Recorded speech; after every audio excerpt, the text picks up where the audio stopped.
வைத்தியசாலைக்கு செல்லும் போது வைத்தியசாலை நிர்வாகியான டாக்டர் தங்கமுத்து சத்தியமூர்த்தி எனப்படுவரால் மிலேச்சத்தனமாக மிரட்டப்பட்டு காவலாளிகளால் வெளியே அனுப்பப்பட்டிருக்கிறார்கள்.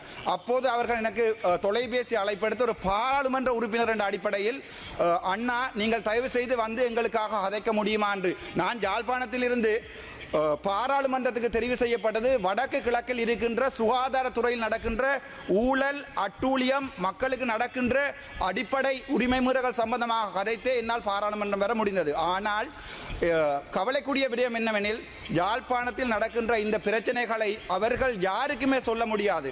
சம்பந்தப்பட்ட வைத்தியரிடம் ஒரு பாராளுமன்ற உறுப்பினராக என்னுடைய சேராக இருந்தும் அவரிடம் நான் காவலாளிகளிடம் தெரிவித்து விட்டு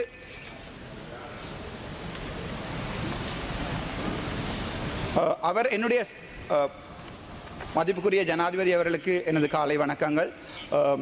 என்னுடைய சேராக இருந்தும் அவர்களிடம் நான் போய் கதைக்கின்ற போது மதிப்புக்குரிய வைத்தியர் என்னை வெளியே போகுமாறும் அதன்